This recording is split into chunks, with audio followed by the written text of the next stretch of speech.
What did I do wrong? Nope. There we go. Hey, Ken, how you doing? Hey, doing wonderful. Glad to hear it. We are actually live as I speak. As usual, Oh, I am 3 sheets to the wind, and my tripod just broke. So I am in a world of hurt. But we're going to do the best we can with this thing and see how it goes. We need to just talk for a minute or two and give some folks some time to get here. okay. And once we got someone in the chat already. Chat, I cannot see the chat this evening, so you guys are gonna have to. Oh no, I can see the chat. Hey, Landon, shalom, brother. How you doing? Let me get this. So let me tell you why I'm 3 sheets to the wind tonight. Other than normally that I'm just always 3 sheets to the wind. My son, my second son, is shipping for Paris Island on Monday, and so we had a family get together to send him off, and it went later than I was expecting it to. And then I got here and my tripod screwed up on me. So now I've got no tripod. I'm running 30 minutes late and I am completely unprepared. So we're going to see how this goes tonight. Oh, I'm sure it'll work out fine. So is he excited about going? I'm taking he is. Well, you know how it is. He's excited, but worried, as he should be. Yeah. It's a big step. Big step. Hey, Patrick's here with us. Patrick, how you doing, brother? How cold is it in Quebec right now? I bet it is pretty stinking cold. It's about 20 here. What's that? It's about 20 some here in Ohio. Last night it was like 16 when we were out. Woo! So we have about 2 to 4 inches of snow right now on the ground here in Central Ohio. So that is too cold, young man. What's it in Georgia? Oh man, it's freezing. We're dying down here. I'm pretty sure it didn't get above 50 today. Oh man, that's just cold. That's not cold. It ain't right. It ain't right. I'm going to try to get a little fire going here in my wood stove, but I don't know if I can do it one-handed. See if I can find something to prop this phone up against since I don't have that'll work.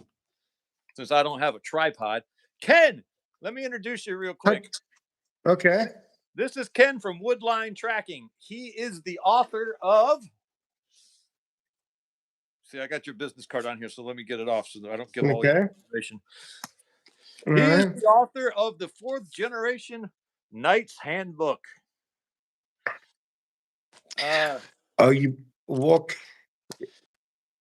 to talk a little bit about it right now?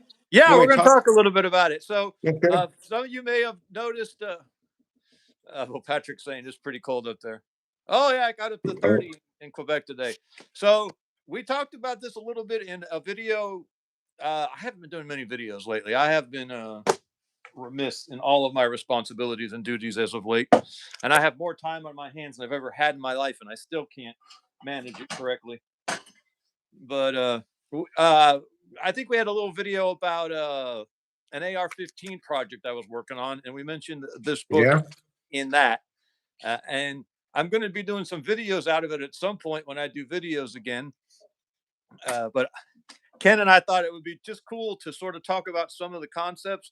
We'll probably get into some current events here later on too. And I thought it might be interesting to talk about the XM7 project, or I guess now it's the M7 project. Yeah. It's God bless we can go. Fatwood. That'd be interesting. I love Fatwood so much. Yeah, I know you got that Fatwood up there. It's yes, we do. Yeah, it makes my life so easy. It's just like solidified gasoline. You can light a whole piece of wood with a match. But yeah, the XM7 project is really interesting to me right now. So I would enjoy talking about that. In a good or a bad way? In a good or a bad way? In a good or a bad way? Mostly bad. Yes, I agree. Mostly bad. I am not against the idea of a full size battle rifle, full powered battle rifle. Yeah. I do not like this full powered battle rifle. I think this one is a stupid, stupid, stupid idea. Just having been in the infantry, and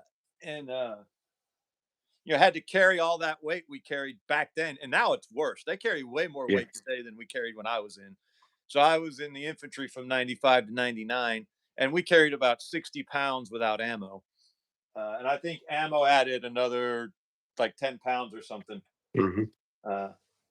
Now these guys are carrying 100 pounds without ammo, with all the because we didn't have real body armor back then. We just had flak jackets, which all that So it's hot, heavy, and hard to move in.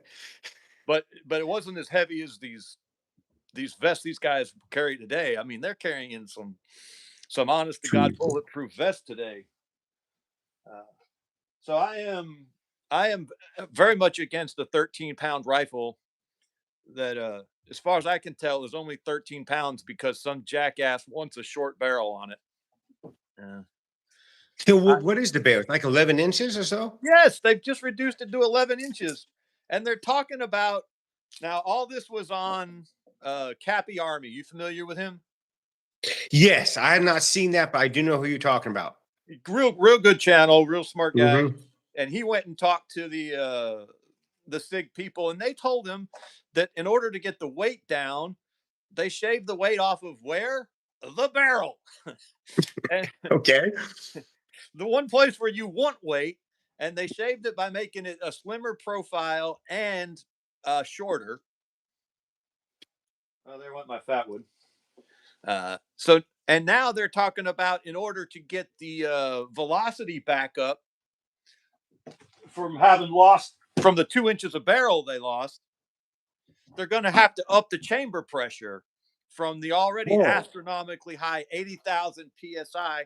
The guy was saying they could jack it up as high as 125,000 psi. Well, how's anything going to last? I mean, you be mid out there in a firefight and something's wearing out. Yeah, I mean, it's just like.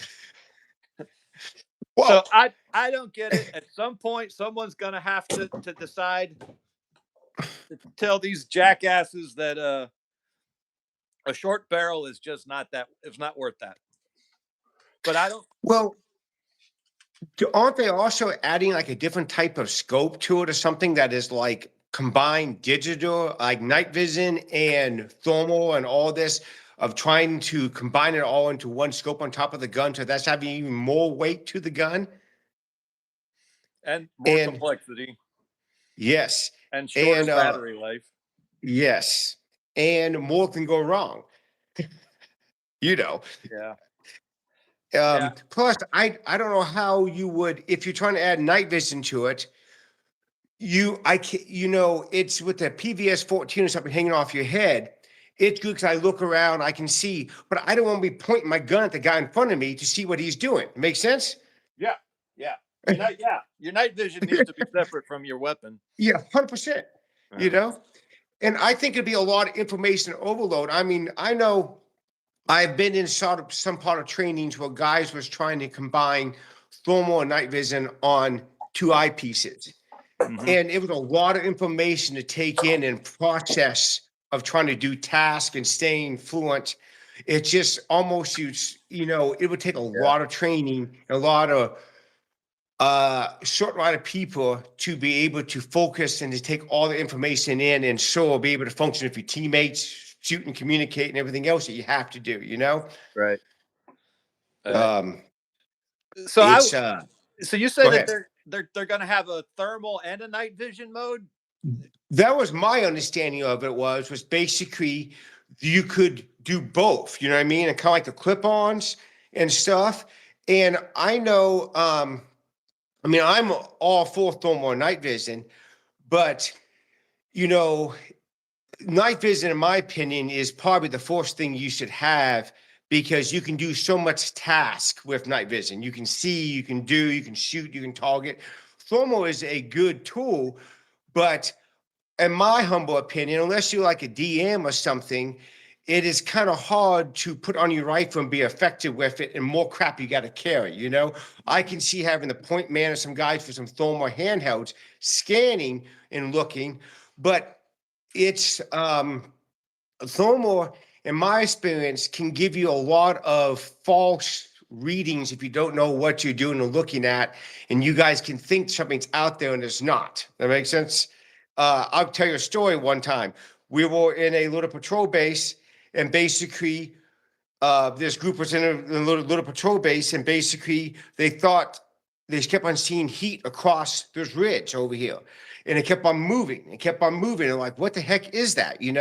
So got everybody up, flanked it, came through there. It turns out all it was water coming out of the hillside, and it was cold out, was getting off a false reading. That makes sense. So there's a lot to thermal that you have to really know where the limits of it, setting it up, setting all the adjustments, and looking where you are looking, and knowing what you look at from different angles is huge in all this, and it's not all seen like people say. You can't see through a lot of thick bluster with it, you know what I mean? And Oh, yeah, you can't see through anything. Yeah, it yeah. doesn't see through anything. And you gotta, you have to use all your same disciplines, as with danger areas and everything else, even though you think there's nobody there, because you never know. That makes sense. And if you don't follow good SOPs, it can get you a false sense of security, as we would say. And it's in the handbook, basically, of talking about so many guys I've seen, like on some type of security patrol, scanning. I don't see nothing. Looking from one position, not moving around, looking from different positions, changing different height, looking up here, looking down here, moving over here, and trying to see what is out there, and making sure adjusting the settings to the most effective, because temperature will play effective all that. And they'll walk right by the guys that are hiding there, and then, everything's clear. And then before you know it, bang. It makes sense, So it is good, but it's only as good as if you can operate it well and make your shots. It's just like we put in the book, so many guys want to buy these big scopes, you know what I mean, with all these different types of magnification.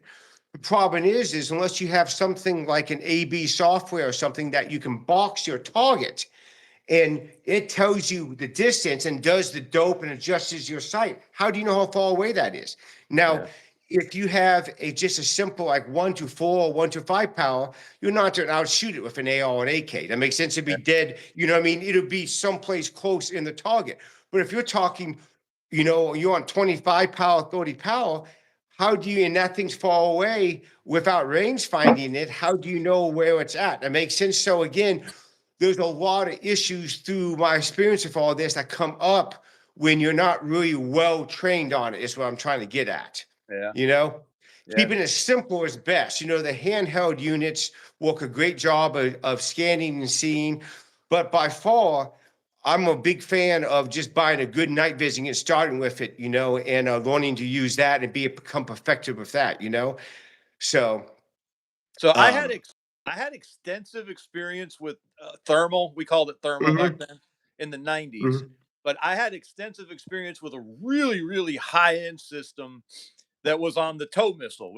I was a tow gunner. Okay. And the night sight was a thermal sight, and it was it was like the size of a toaster, and it weighed 30 pounds, and it had an external power source, and it actually had a little tiny air conditioner on there because Could be cool. they had to cool it down for it to work at the level it did.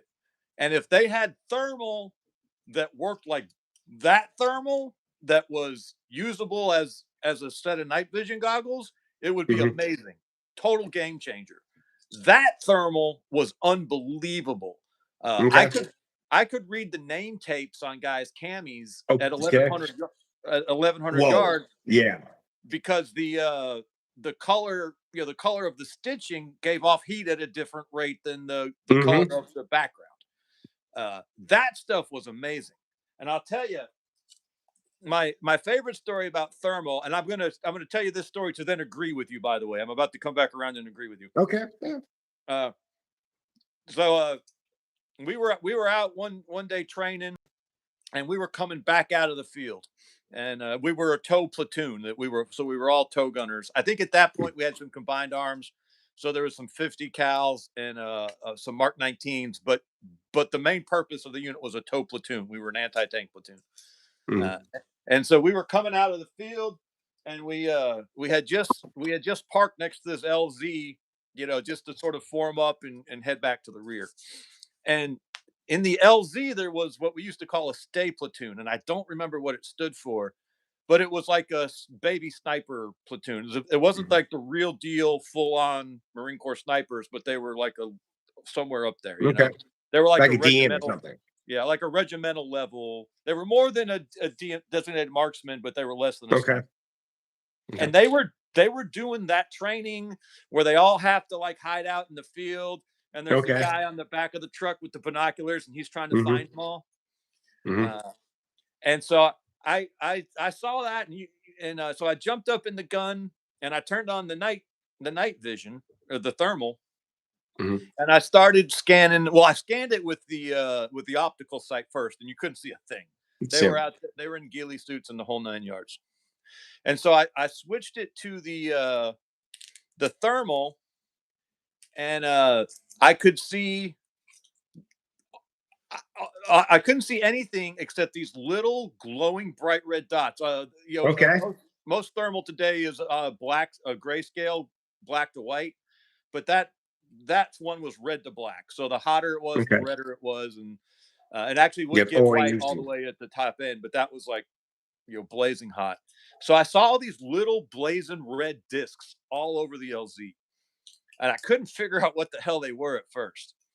Uh, and I was scanning it, and the staff sergeant for the platoon saw what I was doing, and he walked down and said, "Hey, can you see them?" And I realized then what I was looking at. I was looking at the muzzles of their rifles. I Mhm. could, and once I realized those glowing red dots were the muzzles of their rifles, I could just zoom in on each one of those red dots, and I could see then I could see the ghillie suit in the whole 9 yards. Mhm. And they actually had me. He said, "Well, we're going to go ahead and fail everybody," and he had me, tell him where everyone was, and they had a guy out there with a flag who would Yeah. the guy with the binoculars would walk them in, and every time the guy with the binoculars. So the staff sergeant was standing next to me, and I was relaying to him, and he would relay back to the guy in the back of the truck, and they failed all those guys. Now it was just a training mission. I mean, it didn't wreck their careers or Mhm. anything, uh, but those snipers could not hide from that thermal once Mhm. you knew what you were looking at. Okay. So my opinion on thermal is that if you can have thermal that worked as well as that system did, which you would have to miniaturize it to an Yeah. nth degree. In fact, that sight, I know this for a fact because I broke one of them. That sight cost $45,000 in the '90s. Yeah. Whoa. And like I said, they weighed 30 pounds, and they were the size of a toaster. Uh, but if you could have a site that worked that well, and if, like you said, someone was trained on it, uh, Mhm. it's this absolute game changer. I mean, it is impossible to hide from it.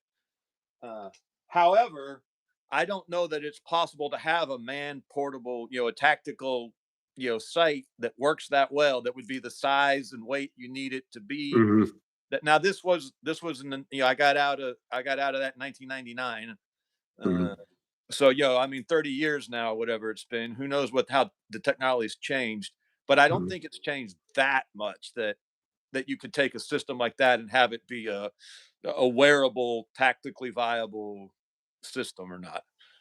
Uh, What I've been told that they go into a lot now is like what is called rain. I think it's called rain X, and use like Doppler and LiDAR.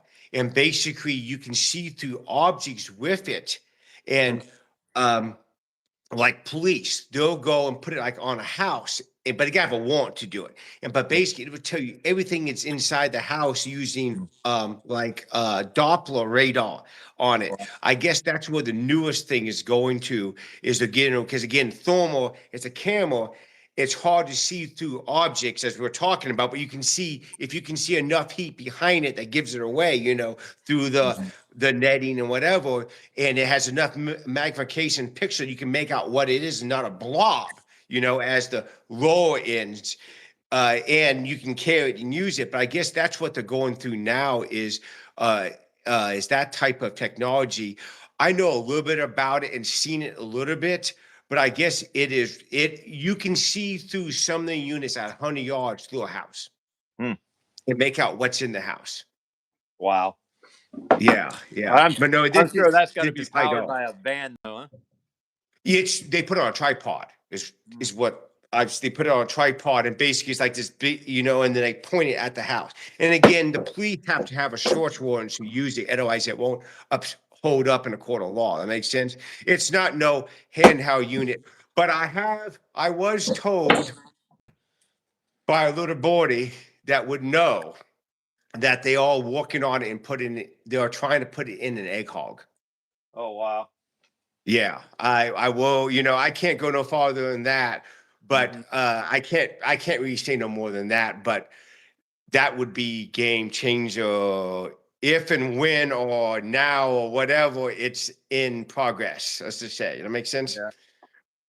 In Yeah. the size of an egg hog, well, a little bit bigger than an egg hog, and you'd be able to turn it on and off. So have the egg hog and turn it on and off, and basically use it and see through objects, see through a house at 50 yards Hmm. and what's in it, or see through tree lines. That makes sense. Yeah. And make out that this is a human, not a tree, behind this tree. It makes sense. Yeah. Again, I don't know I know very little about it, but I'm just telling you that's what they're trying to, and it makes sense what they're trying to work on. So,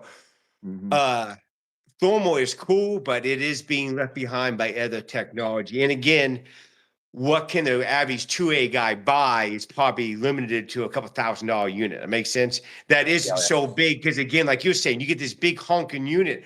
What are you gonna do out in the bush with it? That makes sense. You need something that you can manage and use. And that And has a battery life. has If battery it's life. got a 1 hour battery life and you got to plug it back in, I'm sorry, that's useless. That's not a useful technology. I can't tell you how many times I tell guys in classes when it's cold out, like the other night we went out during class.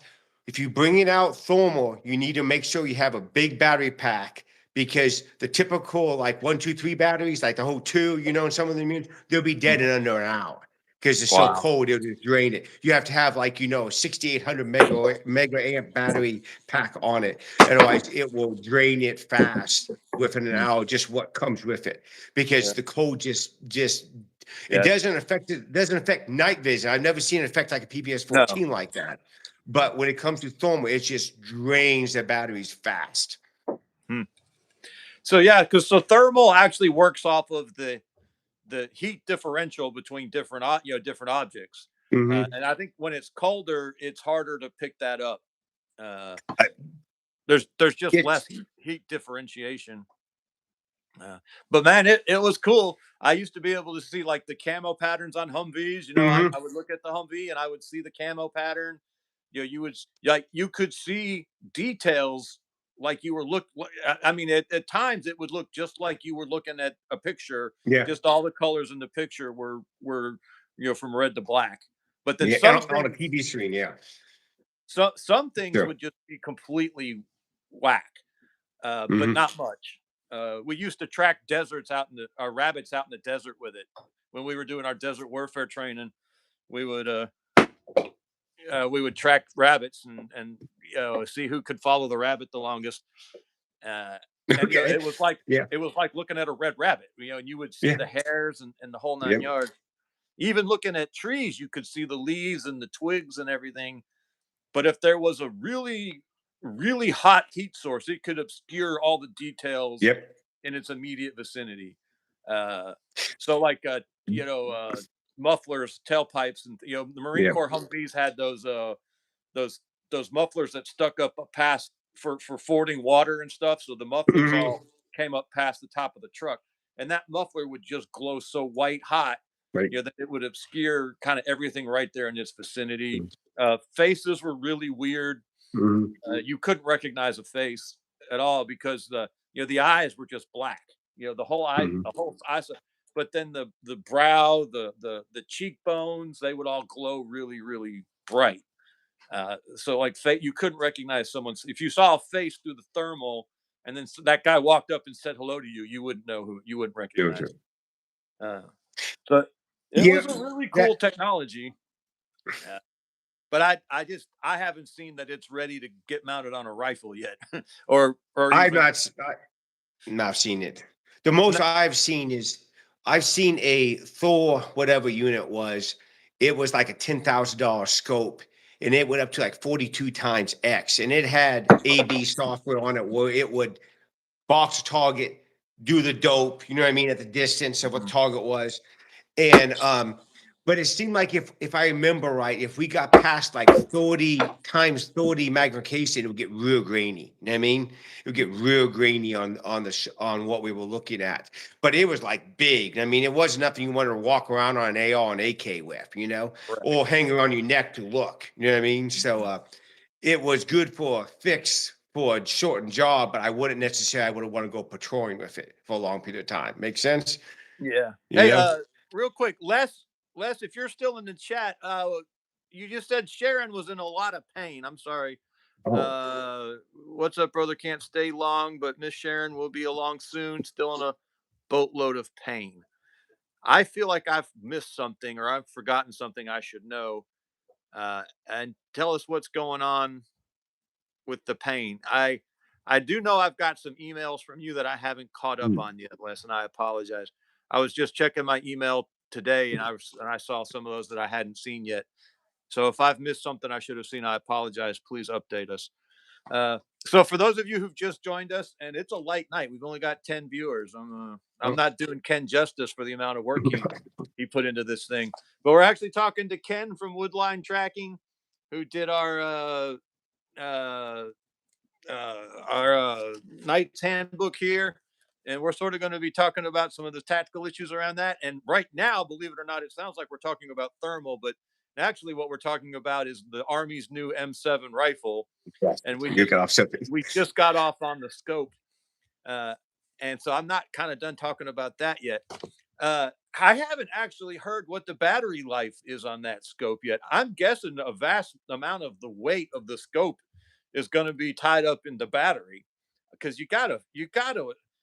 I don't even know how you would charge a battery, a scope like that in the field. There must be some whole new infrastructure, unless it's just like AA batteries or something. Are they just going to switch out batteries in the field? I haven't heard Or how they the have some scope works at all. yeah, or unless they have some type of battery pack or something, you know, that they like, you know, 10,000 milliamp battery pack, you know, you use for camping or whatever, you know, you could plug into. I don't know. All those I was looking at, I was like, man, I wouldn't want to carry that, or I wouldn't want to process that. Also, the little bit I heard about it is that I could send you my understanding. If I saw something that was interesting, I could take a picture and send it to you. Yeah. Like, can you imagine there you look and all of a sudden guys sending you pictures?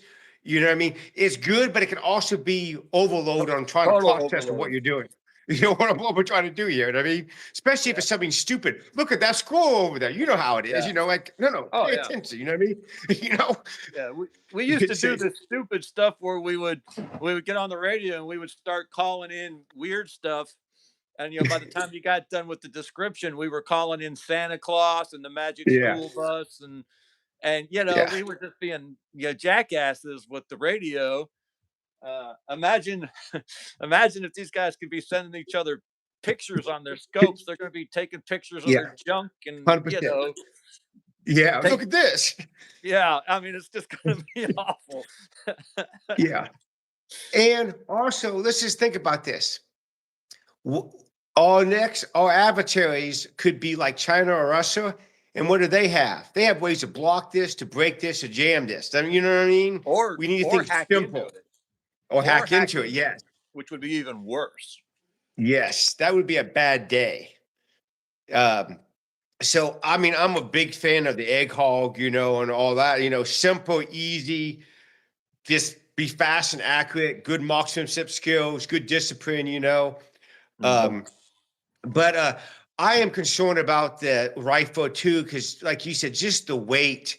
And Just I guess the reason why they was trying to do it was because they wanted to take out body armor was one of their main reasons, I guess, is that they're worried about piercing body armor. Well, the way I would adjust that and look at it is let's just train them to shoot at the head of the groin. Don't you agree? Uh, Start zipping the guy. yeah. So I You do know? think there's got to be a better technological solution. I Hmm. refuse to believe that we can't make better ammo that would work inside a smaller rifle. You know, Yeah, that I would pierce the armor.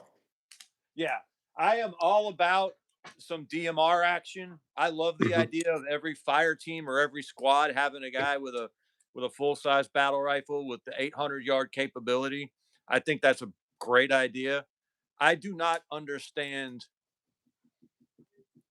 This is neither fish nor fowl. It doesn't do either thing well. And if what you really want is body armor penetration, first off, I haven't seen any proof that any of our adversaries are actually fielding effective body armor yet. That I Hmm. know the Soviets have claimed, or the Soviets, listen to me. That's how old I am. I know the Russians have Yeah. claimed they claim they have, but I haven't seen Hmm. any evidence of it. And the one thing about the Russian military is they are liars. If they Yep. say they have something, they do not have it. That's And it's the usually cheap. that is the number one thing you have to know about Russia. If Russia says it has a Mhm. weapon, it does not have the weapon. Mhm. That is when I was in I was an anti-tank guy and we AT guy. And when I first got in the fleet, this was 1995. They told us, hey, your MOS is obsolete. You probably will not finish your career as a tow gunner because the Russians have developed a new tank called the T-90, and it is completely impervious to any small missile. So you're just not going to be tow gunners for very long. Uh, Mhm. Fast forward to 2000. Okay, so that was 1995. My daughter was born in 1997. In around 2010ish or so, my daughter married a Marine Corps tow gunner. The There you go. Soviet tech, the Yeah, Soviet but tech never materialized. yeah, yeah. So Well, and also, when uh, I was trained, basically, if we think they have armor on, you just start going down, zipping down. That makes sense. You got the gut and the groin, all these, and the thighs. You know what I mean? Down all the areas. If you hit them down in there, it's going to do a lot of damage. Don't you agree? oh yeah, I mean, yeah, you just train them to do that. Realize we're not piercing. We're going to keep on walking it down. yeah. There's other ways. Like you said, I'm sure there has to be ways that they have bullets out there that'll pierce, that would do a good job of piercing um, ceramic. You know what I mean? And the Yeah. plastic that we've gone through armor now. That basically Even if they're like a really expensive bullet, maybe you load them like you load tracers. Maybe one every mag. fifth Yeah, round is one of those, those peer, yeah, there's just got to be better options than a 13-pound rifle hundred that percent. fires at 80,000 psi. I just Yes. I, and, And and what does this rifle do better than a 308? nothing. Well, so it's got a slightly better trajectory. So it's got a better ballistic coefficient, uh, which but you could achieve that just by necking a 308 down to a Yeah, 277. That yeah, the smart people say that the 277 or the 6.8 is the most is the sweet spot for a ballistically coefficient bullet. Allegedly, all I know is what other people say. I'm not smart enough to know myself. Uh, but if that's what you need to do, okay, neck it down from 7.62 to hmm 6.8 or whatever. But I don't understand 80,000 psi. Uh, which, by the way, I have heard. I do not know if this is true. I have heard that the Army has yet to field the full power round. That everyone is Oh, just shooting the low power training round. So the high powered round, the 80,000 psi one, is 6.8 by 51 millimeter. I think is what okay. it's called. Sounds right. Uh, it's so expensive that they don't shoot it. Hey, the Sasquatch is here. Hey, and so my understanding is that almost no one in the military has actually even shot the real powered round yet. They're all shooting the civilian version called the 277 There's Fury, money reason. which is at a 55,000 psi chamber pressure as opposed Okay. to 80,000. It's almost a completely different bullet. It's going to have a completely different uh, trajectory, completely different feel on the shoulder. The whole, I mean, it's Mhm. just not even the same bullet hardly. Uh, so God forbid we actually field this thing in combat. Guys are going to be going to combat with essentially a bullet they've never even trained with, and Mhm. the bullet is the rifle. I mean, at the end of the day, the Mhm. bullet is the rifle is just a launching pad for the bullet. The bullet is what Mhm. matters. Uh, so I don't know how How you. much is around? What's that? How much is around? How much they paying around? Oh, who knows? It's the DoD. They could be spending $15 around for all we know, uh, and that could be the cheap stuff. And again, what does infantry do? They shoot. So why is this a good idea for countries going broke? I do not see any reason in the world why this is a good idea on any level.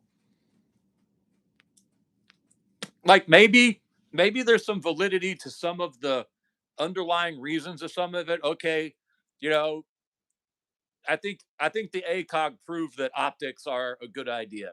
100%. And and I should be honest and admit that when the ACOG first came out, I was saying the exact same kind of stuff. Who thought this was a good idea? This is so stupid. They're putting glass and batteries, and so maybe some of this is just me being, a silly old man. Mhm. Guns should be made from steel and walnut. Uh, but so maybe we could make the argument that, hey, a modern scope with some upgrades, or a modern optic or whatever. So fine, let's do some incremental upgrades here and there. Maybe we need to redesign the bullet. Uh, I mean, look, My there's all, question, but my this. question would be, go ahead, go ahead. I'm sorry. I was just gonna say this complete revolutionary redesign, this radical departure from everything that's gone before it. Because that's what really bothers me is, I mean, say what you want about the AR-16 and the M16 listen to me, the AR-15 and the M16. I don't even. It's it's it's developed over 60 years, actually, 70 years now, because it Yeah. worked.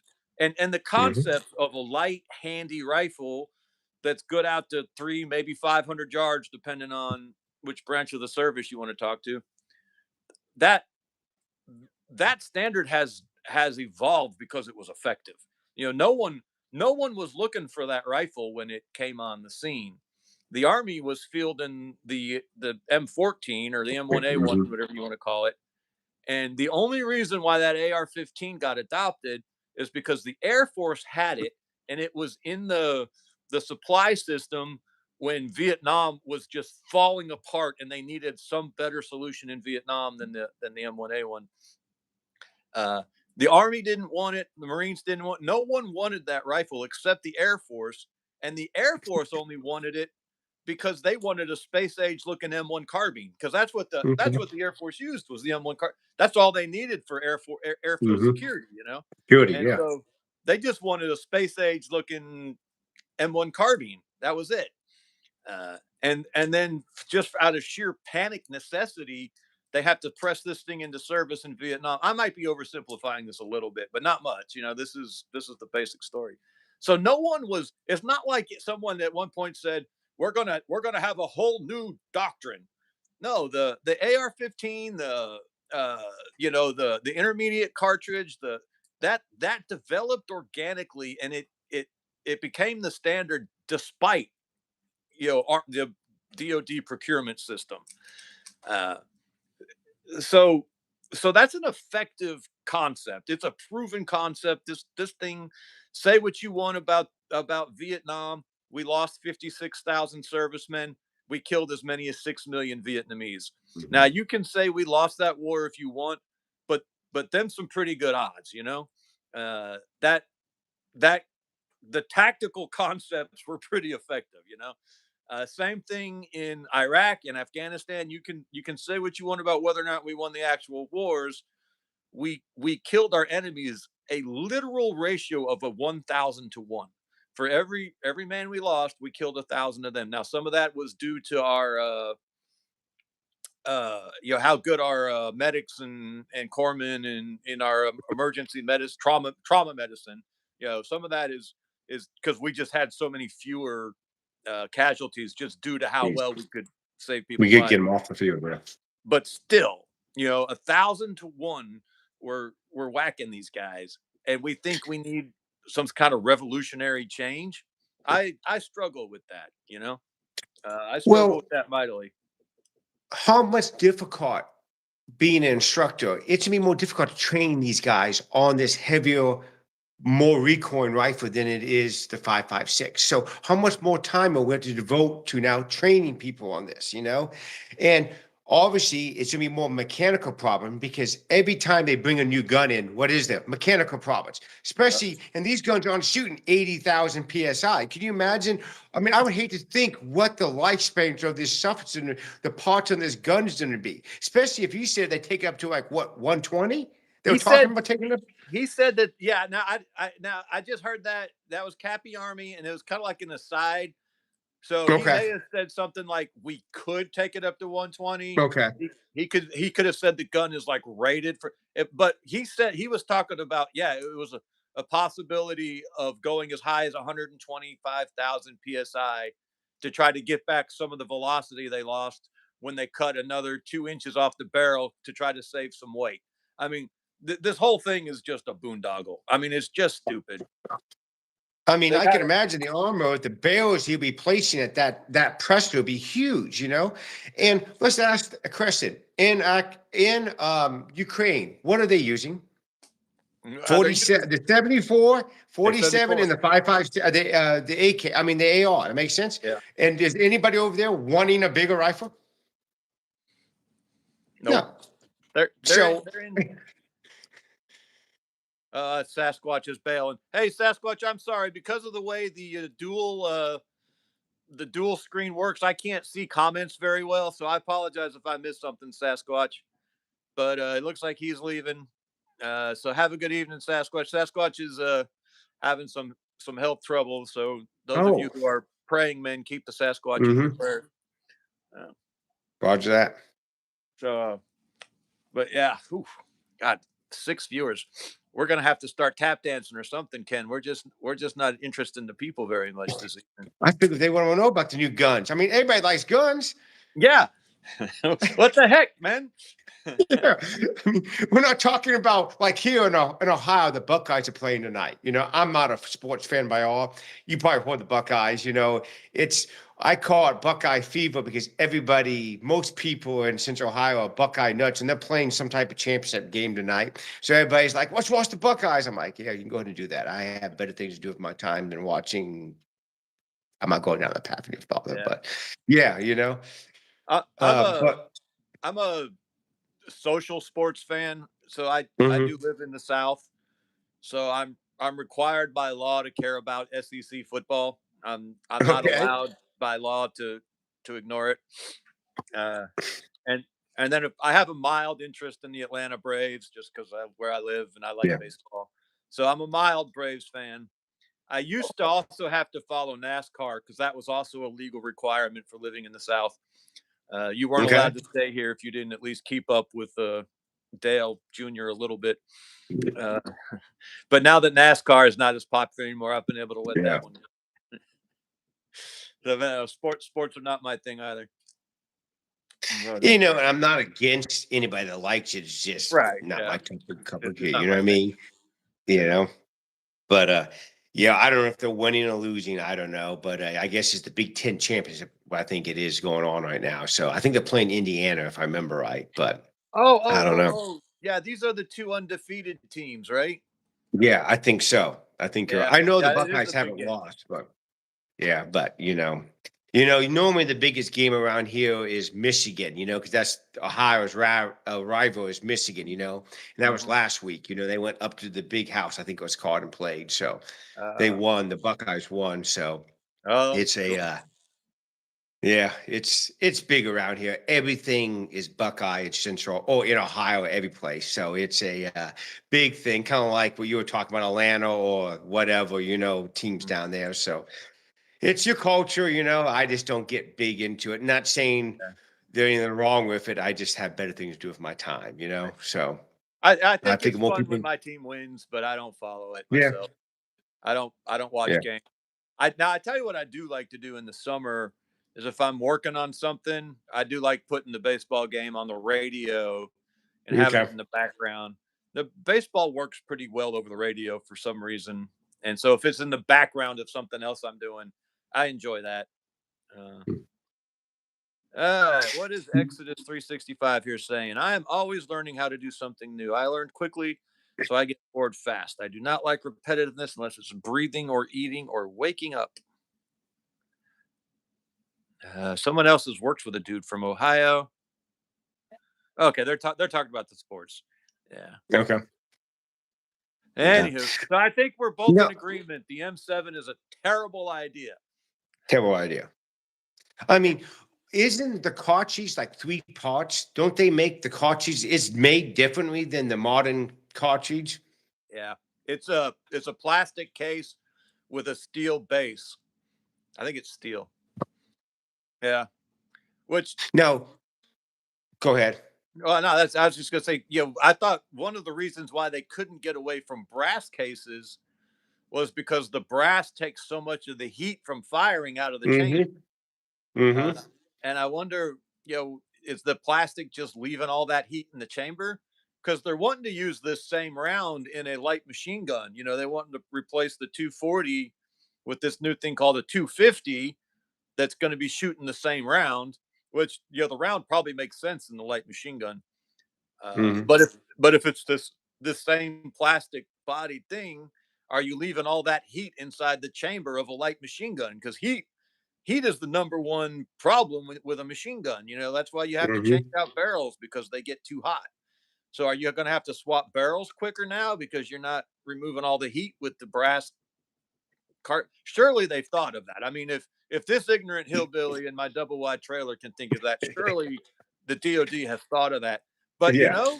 you can't just assume that. Yeah. No, You you can't can't. assume that about the DoD. Especially if you said all they've been doing is doing practice ammo and it hasn't really been gone out to a lot of people yet. Yeah, What because the have they practice done? ammo is brass. The practice Yeah. ammo is just a regular brass cartridge. Yeah. Uh, Yeah. I don't know. You wonder. I think the other reason, if I remember right, why they was going to it was for rains. Because they was like in Afghanistan, people could shoot from one side of the hill, one side of the ridge line to the other, and that could be 800 yards. You couldn't really engage with an M4 that distance. So this would give you longer range to engage. But how you gonna find them? I mean, this isn't like it's an easy thing when you're being shot at from a long way to yeah, find what people are shooting at you from, unless there's a lot of fire. That makes sense. And yeah. dust is coming up or something. It isn't like it. And if they're smart, they're gonna mask all that. You know what I mean? Mhm. Again, but then why wouldn't you just have some DMs in your group? Or have some drones or something, or Drones. call in an Apache or something. Yeah, You know what I mean? You know, you just hunker down and wait. yeah. I It's think it's gonna end up being drones. You know, mhm, they're just gonna have a couple of them in the someone's backpack. They're gonna throw this drone mhm, up. It's gonna run out there, and it's basically gonna be a flying hand grenade. Is all it's gonna be. It's just gonna be a rifle grenade delivery system without a rifle yeah. attached to it. Especially if they got some thermal or radon or light on, or a Mhm. Doppler. Or, they won't. They probably put that on that too. You know what I mean? Doppler is where they can scan and AI picks out where they think a human's at. You can see that coming. That would be a hard thing to go up against. Well, and they You would. know? They can also. We used to call it lasing, where we would have a literal laser, although it was invisible. Mhm. You would paint the target or You, laze the I target, and that drone can just go straight to that Yep. laser and just have a really impressive self-destruct sequence there. They can Yeah. You can do some pretty And, interesting things with C4. yeah, and $1,000, we're gone. Okay, and there's gone. You know what I mean? It's I don't know. I can't. You wonder. You just wonder who. There had to be more reasons than what we're talking about why they would pick this. You know what I mean? Because unless there was money involved when people being bought out, you know what I mean?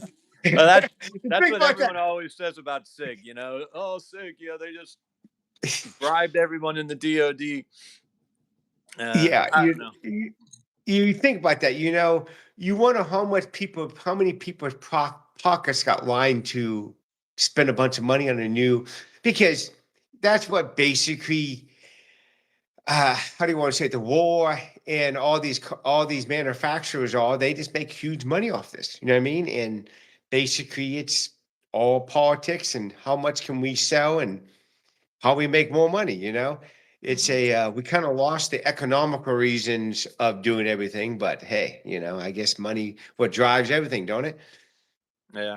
So Barbarous Fellow here says that even with the practice ammo, it's breaking firing pins and extractors. Uh, hey, Les, have a good evening, sir. We appreciate you. Uh, he's talking about the M7.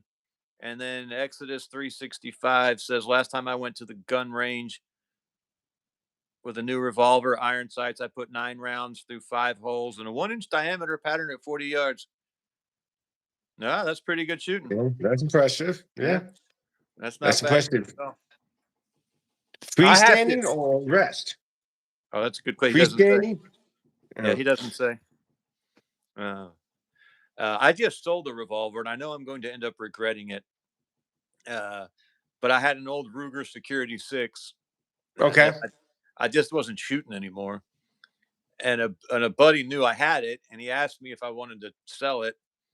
And I said, well, not really. I mean, I don't use it, but I like it. You know how it is. I'm a gun guy.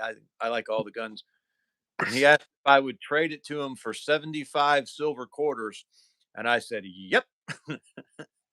Not even a question. I like it. I Yeah, don't like it that much. very much. Yeah, especially as silver's going. Phew.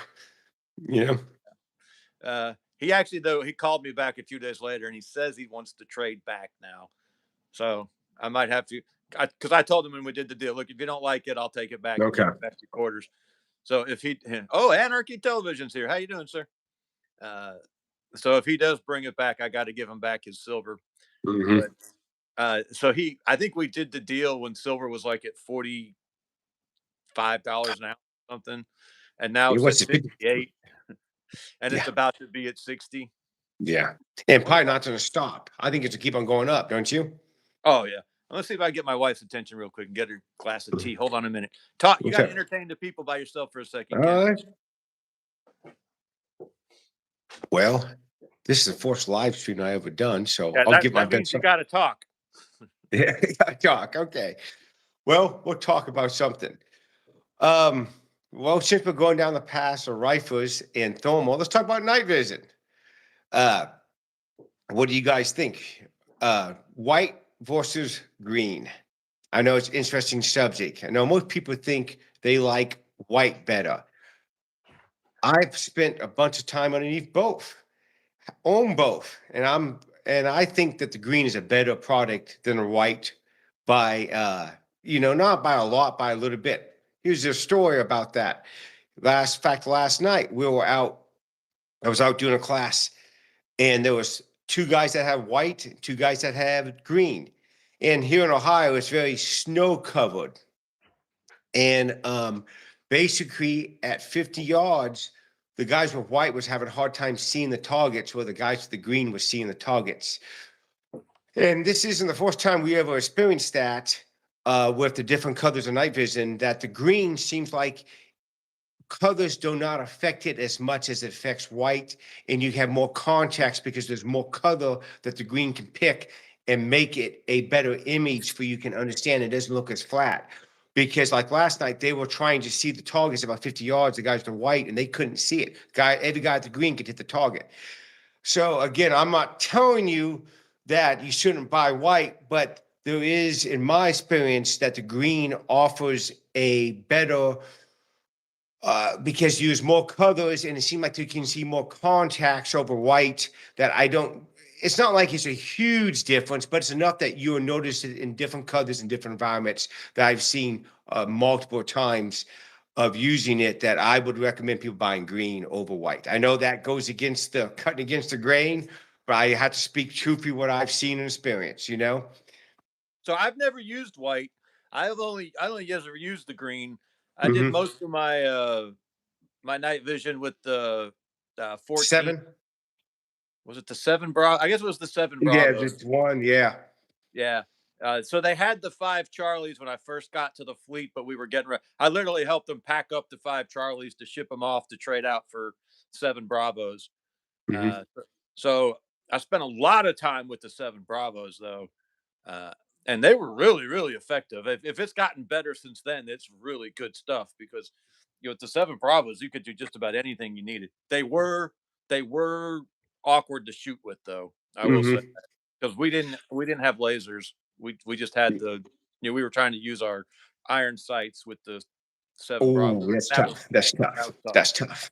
That's real tough. Yeah, I mean, I know night vision is a big thing, and like I said, I've spent hundreds of hours underneath each, and have each, and tested each. And I'm not saying the white isn't good, but I can argue through experience and testing that the green under certain conditions colors, different colors, because I believe that it makes you have more colors of green to pick from, that it can see a better context, especially when the colors are tight. Does that make sense? You Yeah. know, like last night they were trying to shoot at a 12 or 8-inch target at 50 yards with a white background and it's steel. That makes sense. And the Mhm. white just blended it all together, where the green you can see the context, there was more colors to go for. And my opinion, when I run them, basically I can see the green is, I can see more context and more detail than I can of white, because the white has, in my opinion, less colors to look for. I know guys say that the white is easier on your eyes, but I've never experienced that. I've worn multiple times all night, 8 hours, and it's not my eyes, it's my neck and my head. You know what I mean? Yeah. I'm not really worried about my eyes at that point, but I, that's just this hillbilly's way of experience of it. Is it? I'm not saying not to buy a white unit. I mean, they're still a good unit. I'm just picking at some minor stuff, you know? Mhm. And the other thing that I see a lot, I get asked a lot about is it worth buying like high fob or a $5,500 night PBS 14 compared to a $3,000 or $3,500 night vision? I have spent time underneath both. And if you compare the 5,500, the top fob 2,600 to like an 18 or 19 or 2,000 fob, you can see a difference if you pull them up and you really look and do testing. But in real life, it isn't worth the money, in my humble opinion, that it doesn't give you enough bang to justify the $2,000, $2,500 money that can go to a helmet, a laser, illuminator, or maybe another unit that basically the 3,000 around there, 18, 19, 2000 fob will do you just fine, especially if you're well trained with it. You can make it work and run with it and be function with it, over spending that money on a higher one that just gives you, it does give you a little bit, but you really have to compare and look. Mhm. From my experience, if people are interested in it, save your money, buy a decent, good quality unit, and buy a helmet and buy, a laser illuminator, all that kind of stuff, over Yeah. buying another I high I dollar gotta be unit. honest with you. I'm nowhere close to being able to buy night vision. I just can't afford it. It's I would expensive. I, I would love to have it. It's a game changer. Oh, You rule 100%. rule the night, rule the fight. But I just can't justify a used car for. Well, you got to figure, if you spend $3,000, you get a good deal on it. You don't have what, a couple $100 in a helmet, a couple hundred Mhm. dollars in a mount. That's not even going to buying a laser illuminator or anything else. That makes sense. And then you need to train with it. Just owning it, again, going back to the thermal, is not going to make you good. Just owning it and not practicing with it. And the Yeah. biggest thing I tell people it's more than just shooting. You have to communicate with the guys in your team. You have to learn, go and make up your patrol base, set it up, go purify water, do tasks with it so you're comfortable. Move through the thick woods quietly, stealthily with it. You know what I mean? There's a Mhm. lot more than just sitting there shooting with it. Now, shooting is a piece of the pie, but if you really want to master this, you need to spend time doing all this behind it. And it's not tough. You just have to go out and doing it. And also doing it when it's cold out. Like last night it was 16 degrees when I had the guys out there and we were doing the class. That makes sense. Everybody hung in there, but that affects a lot of stuff, you know? I would say that one of the most effective training things you can do, period, is just try to stay out all night in 16 degrees. Mm-hmm. I mean, Mm-hmm. any task when it's that cold is incredibly difficult. Mm-hmm. Uh, I mean, just like standing fire watch in 16-degree weather Yes. signifies that you, sir, are a can of man. Yeah. Yeah. I, And stay focused, not dazing off, thinking how cold it is. Oh man, I got only 10 minutes left. You know what I mean? yeah, Yeah, it's a totally, yeah. It's but a actually be focused outward, and yep. Yep. especially Because if you're doing it in a tactical environment where you don't actually have an actual fire to watch. you're yep. just Yeah. you're just walking a post. That is a But difficult. but all them guys behind us count on you. You know what I mean? Do you want to be able to tell them that you effed up where things go south? And a lot of things go down at night. Am I right? I mean, most things go down at night because people use that advantage to them. That's the Yep. reason why night vision is such a game changer. Like Hmm. I tell people, quit buying all these stupid rifles and stuff. Save your money. And I know it's expensive. You know what I mean?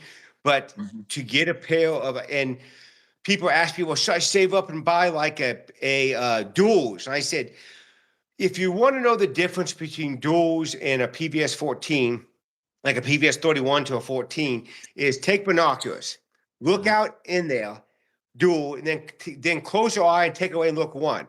That's basically the difference. That makes sense. You don't really get more field of view, but you see more context, more. I don't want to say depth, but more 3D. Does that make a word? You see more 3D image because you both your eyes are combined.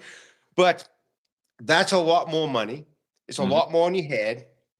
Also, this eye, if you have it on this eye, you can't see nothing naturally. So you can't see natural light. You can't see natural things. That makes sense. In my Hmm. experience, going out there with a team, it's kind of an advantage if you have enough moonlight and everything like a condition one or a condition two night to be able to see and use this eye to help you do tasks. That makes sense. You're seeing everything because your night vision displays all the light into light. Well, this eye will see natural light. That makes sense to you guys. Well, that's natural light. I can't walk through there. That makes sense. Hmm. And well, well, like a 31, it's great. I would say like for SWAT, room clearing stuff, but I would say getting out in the woods, it kind of depreciates. But when I can buy three pairs of PVS 14s for 130 I much rather have three guys with night vision that are good team functioning than to have one guy with a dual. Does that make sense? I Yeah. think you'd be much better off with your money of a team doing that, or if you break a unit, because this stuff breaks. You know what I mean? Two is Oh yeah. one is none. You know what I mean? Yeah. It's like I tell people in classes, and most time I train them is unless you're doing like a defensive position, it's hard for a guy without night vision going out with guys with night vision Hmm. because he takes a lot of their advantage away because he can't see what he sees. He can't keep up with them. You know what I mean? Hmm. It makes things a lot more difficult not having everybody with night vision out there walking as a team. And then you need to spend time as a team walking it because everything's a lot different. Hand singles, everything's a lot different in functioning out there, trying to do like a security patrol and be effective, underneath the night and being quiet and making it happen. And it's not like it's rocket science. You just have to go out and do it, Yeah. like you said. Do it, own it. This is a great comment. We got to get this comment before it goes away. Okay. Costanza 2014 says, I have been hunting deer here in Michigan at 0 degrees. I had issues in the past with my rifle safety freezing from me breathing on it. I guess he Whoa. had this, so he had it up Mhm. here and it just iced up on the mechanism. That's crazy. Hey, he's dedicated. Get a thumbs up. Get two I thumbs mean, up, you know? that's the man who wants to kill him a Yeah. deer. Yep. Also, I admire the dedication to rifle safety. 100%. But Yeah. also move south. My God, it doesn't have to be that miserable. You don't have Yeah. to prove anything. Well, where I live here in Ohio, Hmm. it's funny. We can get a lot of snow and Hmm. real cold, or we can be warm and little snow. But if you go down like a 45 minutes to an hour south of me, they don't Hmm. get much snow. And it's a Yeah. lot warmer. You go 45 minutes north of me, if we get 4 or 5 inches, they get 10. That makes sense. It's just like where I live here in little above north central Ohio, it's like the line of where everything breaks. Hmm.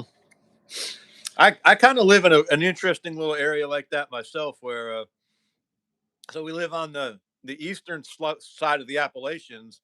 Kind of, we're right at 1,000 foot above sea level, so we're kind of Okay. halfway up That's the where mountain. we're at here. Yeah. Yeah, but we live in this cove where there's mountains all around us that are higher, that were only open to the southeast. So we're completely surrounded by mountains to the north, west, and south, and even a portion to the east. It kind of wraps around us a little bit to the northeast. So all the weather comes from the west, hits those mountains, jumps right over us. Like Okay. the only way we can get bad weather is if we just take a direct hit. Uh, Okay. so just literally, if you go to the county line in the winter, there'll be snow right there at the county line. But as soon as you come down into my county, it's all gone. Uh, you know, our weather is more similar to like the Piedmont of South Carolina than it is to the county that's literally right next door to us, just to the west and north. It's kind of a cool area. Yeah. What would you say cold weather for you are down there, Zach? What's cold like? So January. we will in January and February. We'll sometimes see some single digits. Okay. Not every year, even maybe not even every not it, but it will happen occasionally. We'll see some teens probably every year, and probably every 2 to 3 years we'll have some kind of uh, uh, frozen snow event, frozen rain or something. It's not going to be every year though. It'll be like I said, every 2 or 3 years. So far this year, it has been colder than normal. Mhm. Uh, I I think though we've only had a few nights that were actual freezing though. Uh, Do so you I get haven't snow? we Do you haven't had get any snow? snow yet. Not this year, no. I don't think we Is had any snow last year either, if I remember correctly. oh, so like if you got 4 inches of snow, that'd be a lot for you. Oh, we'd be shut down for a week. Okay. Yeah, Okay. it has happened. We've gotten as much as I know. We've gotten six a few times in my life, and I'm 50, and I think we got 8 inches once. But that is incredibly rare.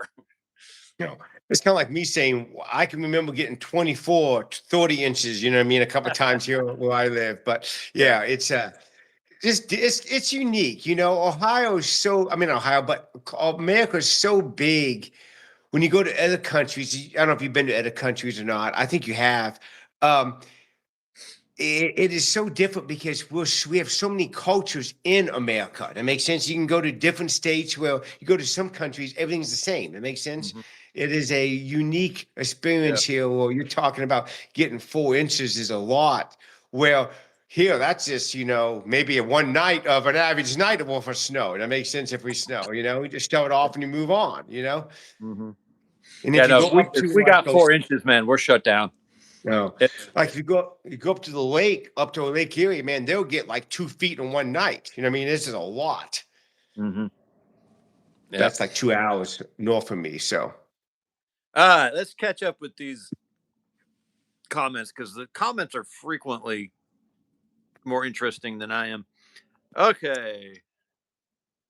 So people with night vision can see other people with night vision. People with thermal can see everyone and stay unseen. So Exodus 365 is probably talking about active night vision with the infrared light, which we never used because it did Mm, it lit you up like a Christmas tree. 100%.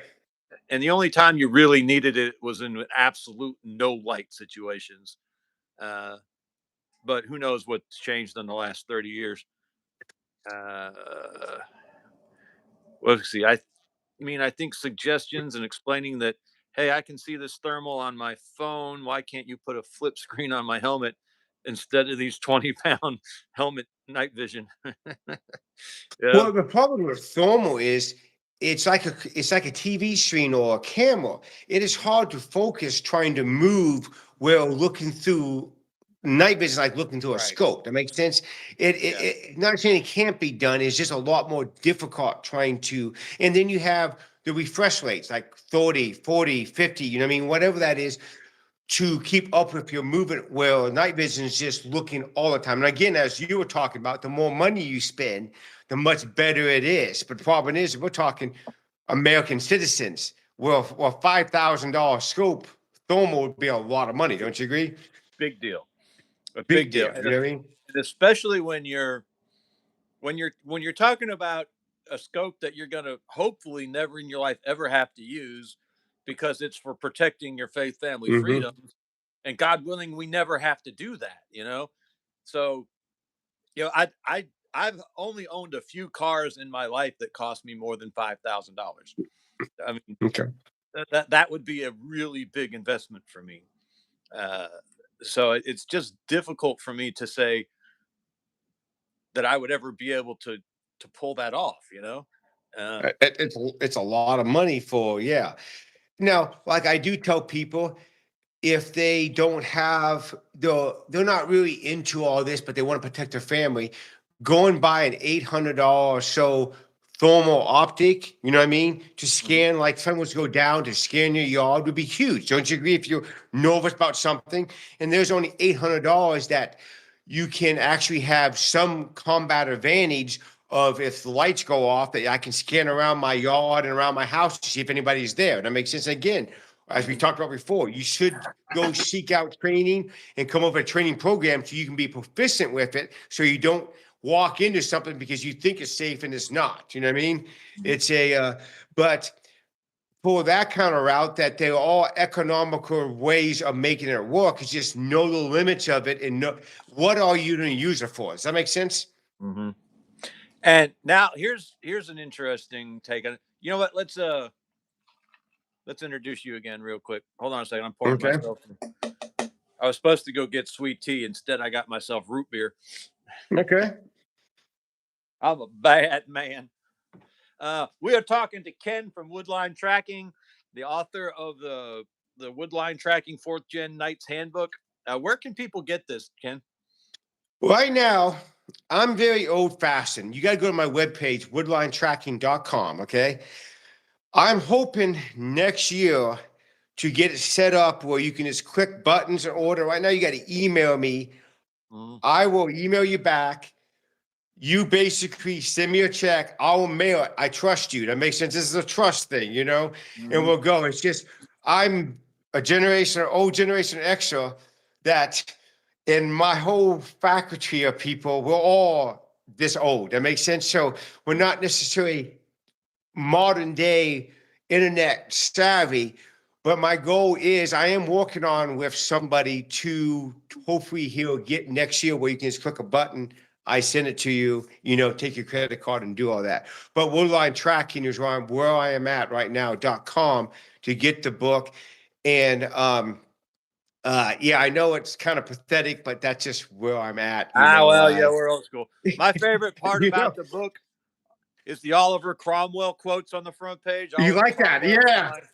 is my favorite historical figure. Uh, one of his quotes is "Trust in God and keep your powder dry." That's him. Hmm. And then Ken got here. He's got. I have learned that if you fear God, you have no one else to fear, and a few honest men are better than numbers. I would rather have a plain rusted-coated captain that knows what he fights for and loves what he knows than that which you call a gentleman and is nothing else. In my opinion, uh, Oliver Cromwell was one of the greatest men to ever live. I have 100%. some Irish friends who absolutely Mhm. despise I'm telling Oliver you, hate him. Cromwell. Yeah. And I will give the Irish a pass on hating Cromwell. Okay, fair enough, fine. Uh, there there may have been a few indiscretions there in Ireland. I'll give it to you. Uh, Yeah. Yeah. but in my opinion, Oliver Cromwell was one of the first Americans, even though he predated America by Hmm. 200 years. Uh, and the other guy who I think was the first American was a guy named John Ponnet, who no one's ever heard of. Oh, I let my cigar go out. What a dummy. He was this guy who was a minor official in the administration of Henry VIII. And when Henry died, he kept his position through Henry's son, who was Edward something or other, like Edward the Fourth. Hmm. But then Edward died, and Henry's oldest daughter, Mary, took over, and Mary was a Yeah. virulent Catholic, and she hated Protestants, and she started a Protestant persecution. And John Ponnet was a strong Protestant, and so he runs away to the Netherlands, and he writes this book, and I can't remember the name of the book off the top of my head right now. But if you ask me, John Ponnet was the first American because he wrote this book just about how kings are subject to the law the same as everyone else. And I know this has its foundation somewhere else, but this book really kind of advances some of the ideas that we don't see get developed until the Oliver Cromwell and the English Civil Wars and then the American Revolution. So I look to John Ponnet as the first American. Oliver Cromwell's the second American. Well, there was a lot of guys in that generation who were Americans. You know what's really interesting though, Ken, is that What's that? a lot of the people who were involved in the English Civil Wars or the English Revolution, you might call it, they ended up immigrating to America to get away from the Restoration when the King came back to England. Yeah. Because Yeah. After Como died. uh, so a lot of the people who were then involved in the American Revolution were descendants of the people who were in the English Revolution or the English Civil War, however you want to call it. It Wasn't there all about 100 years difference? Yeah. So I think the English Civil War start in like 1545 or something, Okay. and Maybe more I of think that. the Restoration is like in 1568. So Hmm. real that's real sketchy numbers, but Yeah. something like that. And then yeah, of course we know when the American Revolution starts, Mhm. or is it 15 or 16? I Don't thought it don't was quote me on 16. those. I thought it was 16. I could be wrong. I No, thought it was the I could 16th. I could be too. You know, Maybe it was the again, 1640s, and maybe yeah, that's that's what I thought. Yeah, but no, I love Cromwell. I thought, man, him and George and then King David are like my three men. If I had to go meet, you know what I mean? That wasn't Jesus Christ. That's the order I would go meet him in. You know what I mean? yeah. It's a um, very interesting guy, and all that he did kind of ended up at the end when they brought back the king's son, kind of Yeah, disappointing ending, isn't it? well, so I will say this. They Okay. brought him back under a very limited. It was a very different monarchy Yes, that it came was. back. Uh, I wouldn't say that everything they fought for was lost. Uh, Hmm. they do bring back a very different monarch than the one they had beheaded, and then the country was solidly Protestant after that too. Uh, yeah, the religious split had been completely Hmm. solved by the Civil War.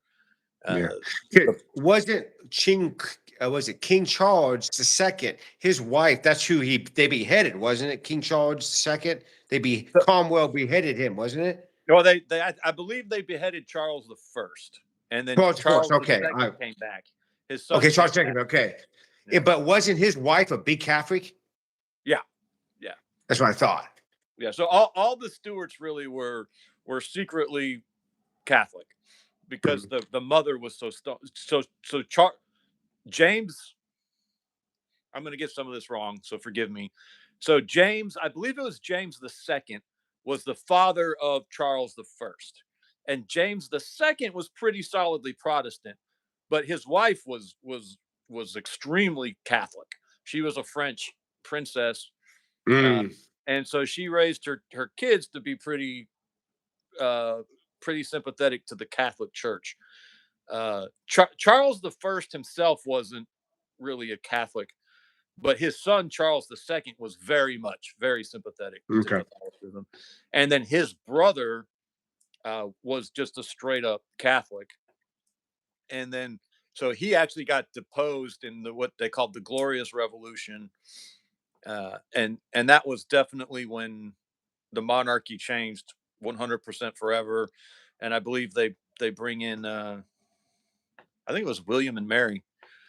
They go get Mhm.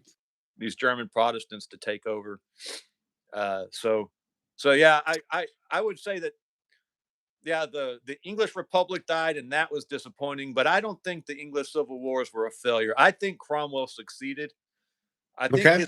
his only his only failure was not appointing successor.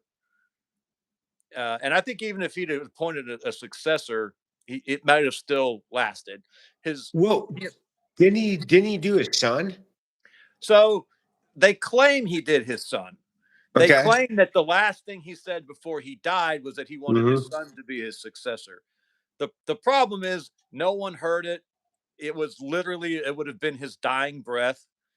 So the speculation, and I think it's it's not a bad speculation, is that he died without appointing a successor, and the guys who were around him at the time just kind of said, well, he said Richard, but I don't think he actually picked his son. Yeah, I can see that. I can see Yeah. that. We got to pick somebody. Let's pick a son. Yeah. But that didn't. But his son was, what was it? What did Cromwell call himself? It wasn't king. It was Sure. his Lord High the Protector. protector. Yeah, Lord High protector. Yeah, Protector. protector. Yeah. Didn't his son take that position for a couple of years or a year Yeah, or so? about 18 months. 18 months. Uh, Okay, I knew it was something like that. and he Yeah. wasn't terrible at it. He was decent. Actually, what ended up happening is he had two brothers-in-law who uh who got into a fight with I can't remember the brothers-in-law something with they were running the army and Hmm. and they got all uppity about something, and then there was one other faction of the army that just said this is enough, and so there was this army in Scotland that just marches down and kicks the Cromwell brothers out, the brothers-in-law, not Hmm. Richard Cromwell himself. But once He those was dead. brothers-in-laws got kicked out, Richard was like, "Okay, I'm done." Yeah. Yeah. And he took off for the Netherlands. Well, what do you think about England now? That place is lost. Don't you agree? Woo! It is gone, brother. Did you hear they're getting rid of the jury trial? Yes, I heard that. I'm like, And they just arrested a guy for posting a picture of himself shooting a gun in America. yeah, yeah, yeah. I saw that. He was like in Miami. It was in Florida, Florida someplace, wasn't he? And Yeah. it was just like, whoa. And this should be a warning to us for where we're going. Don't you agree? Our Second Amendment comes straight from England. That Yes, that is that true. that is a right that we brought with us from England. So if they can give it up, we can give it up. Yeah. And they implemented so many bad Muslims. You know, I'm not saying every Muslim is bad, but so many bad dudes Mhm. that just changed the culture. And what did we do here? Yep. Yep. I Yeah, mean, the problem is always the big danger is always ourselves. There's no 100%. external threat, Yep. but if we give in, if we're not willing to do the hard work to maintain our liberties, then It's over. then yeah, no one can take them from us. There's too Yep. many of us. We're too strong, uh, but we absolutely can give them up. Uh, 100%.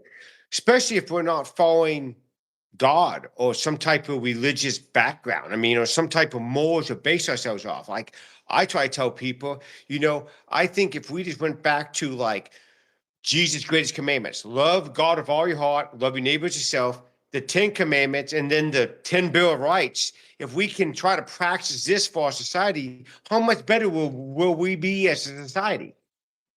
Yeah. We have to put, my honest opinion is, unless we repent, lack of a better word, it's over. I don't think America's, as we know it, will come back. What's your thoughts? So say that again. I'm sorry. I was paying attention to a No comment. problem. Unless America repents, all the way committing to God and to what our roots are, I think we will not come out of this as we know America as we knew it. It will change. Yeah, it will. So we got to stop and and deal with one of our commenters. Mark is in the chat. Mark is one of our Catholic friends, and he loves. Okay, I won him before. Yeah. Me.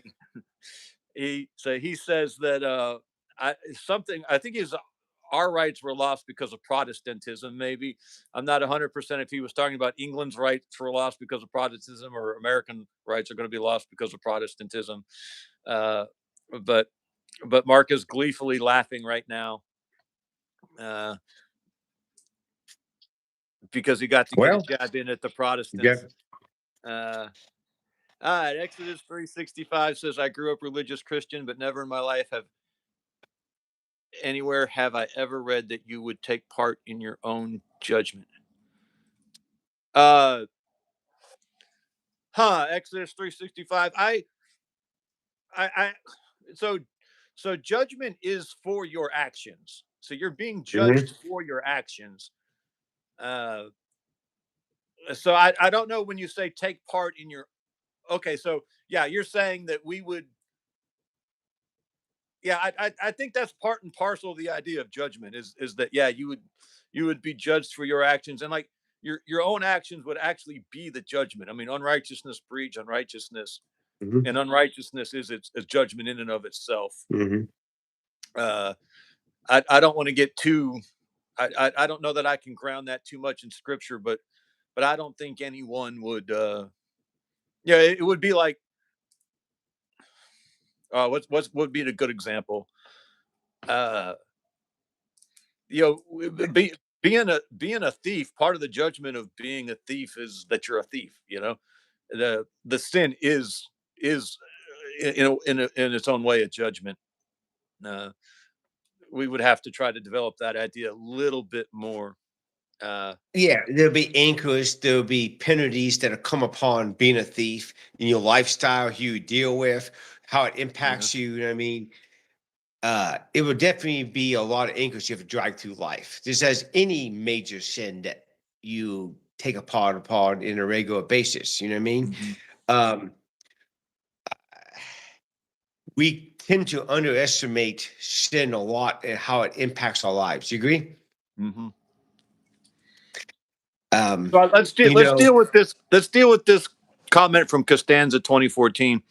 Actually, Patrick says it's as crazy in Canada, Zach. I have guns and rifle, and if I got night vision, the government would get nervous. Seriously. Well, I have a friend in Ireland. He's a good Irishman who he had gone through all of the trouble to get a license so he could own a single shot shotgun because he has 20 acres of land and he runs some cattle on it, and so he had a shotgun to deal with I want to say rabbits or something. Anyway, so he had a 12 gauge shotgun, single shot shotgun, on 20 acres. It's not like he was blasting away in his apartment. And they just came and took it from him one day, and they said they didn't have to tell him why. They didn't have to give him any reason. The police just said, we just decided that we want to have control. So they just came and said, "Hey, you got to give it to us," and they walked away with it. Who was it? Who was this that asked in Canada? What was his name? Oh, that's Patrick. Well, ask him. I'm curious. I hear about all this. The I guess we call it states or whatever they call them in Canada, talking Provinces. about leaving Canada. The provinces about leaving Canada. Is that true? Is that talk going on up there? Yeah, so we actually had Patrick on the last live stream we did. He came on just like you are right now, and we talked about it. Hmm. And so what they're really aiming for right now is independence, not necessarily joining, not being the 51st state, as Okay. much fun that would be. But several provinces, I believe it was Alberta and I don't remember the other one. Maybe it was Saskatchewan, do have serious independence movements. Uh, but he thinks that independence has about 50-50 support. And if I remember what he said correctly, he said that inside that independence movement, maybe 50% of the independence movement might be interested in joining America at some point. Uh, Patrick, if I've got that wrong, please. Hey, Harold, how you doing, sir? Please correct me. But yeah, I think that's very, very, very exciting. Okay, so let's deal with this Costanza 2014 comment because I'm actually going to agree with him. My thoughts as someone that doesn't go to church is that the Bible and church are a way of control. Uh, and I'm actually going to agree with that statement up to Okay. a point. That is a way of control. Applied properly, it's a way of controlling our worst, most self destructive impulses. Uh, I agree and with this that. and this might be where I tried to tweak Mark back a little bit. Uh, but applied inappropriately, it does become a destructive means of control that can squash creativity and achievement and accomplishment, and what we might call the Protestant work ethic. Mhm. Uh, so yes, mankind can pervert anything, even the true religion, but a certain amount of control is necessary. Uh, just maybe not as much as you know the Roman pontiff would maybe want Mhm. to impose upon us. Well, if you look through history, all major religions, if you can control the religion, you can control the government. You know what I mean? There's been a lot of like here in the United States, who helped put the non uh, the non-tax, the non-profit religion for the church system down, or how the churches file taxes, how they are an entity, the CIA, because they realized if we can control the churches and manipulate what they're doing, we can control the people. You agree? Yeah, and there's been some really evil organizations like Planned Parenthood, who when Planned Parenthood first was trying to advocate for all of the hideousness they advocated for, they talked about recruiting preachers and Yes. sending preachers around to because people would trust them and they would have Hmm. credibility. Uh, and I believe the Soviets, even the communists, talked about trying to infiltrate churches You're and correct. turn churches into propaganda arms for the Communist Party. So yeah, And if you can capture the pulpits, you can do a lot of damage Spain. against the Well, what has the devil done? yeah. You know what I mean? Look at it. I mean, would you say American churches are very effective? No. You know what I mean? So why would the devil go to a bar? He would go to the churches. Let's just not get past the church past forced base. Do you agree? Let's just bring people here, tell them what they want to hear, get in here for an hour, and let's just keep on going to, and we'll stop at forced base. We'll never get anybody past forced base, lack for a better example. You know what I mean? And that's what happens. Don't you agree? For the most part. Hey, I'm going to tweak Mark again. I'm sorry, Okay. Mark. Mark, what heretics? I need you to go to Acts 15, Mark. X 15. I need you to read the Council of Jerusalem. And I need you to read the actual decree that the Council of Jerusalem promulgated, what they actually published and sent out to the churches. Go ahead, just do it right now. Just go read the Council of Jerusalem, but specifically the part. It's only like 3 or 4 verses. It's not very long. The part that they wrote, that they actually sent out to the churches, uh, and and and tell me what heresies that would allow you to do away with. I wish I had my Bible with me. I would read it right now. Uh, it's not many. Let me save you some time, Mark. Mark and I do this all the time. We have fun. So the Council of Jerusalem. This is really important because both the Roman Church and the Eastern Orthodox Church have a major problem here at the Council of Jerusalem. Because the Council of councils are very, very important in both religions. They're I shouldn't. I'm sorry, not religions. In both, let's say denominations. They'll hate that, but I'm going to say it. In both denominations, because they say that councils uh, are the only thing that can set doctrine. Now, the Romans would say councils uh, in Congress with the Pope, and the Eastern Orthodox would just say councils. But here's the problem: they have to go to the Council of Jerusalem. I'm getting my Catholic Bible right now. Yeah. uh, so they base all this on the Council of Jerusalem. This is the very first. This is the Acts chapter 15 council, and they say so. This is the first council. This sets the this is why councils are legitimate, is because of this one.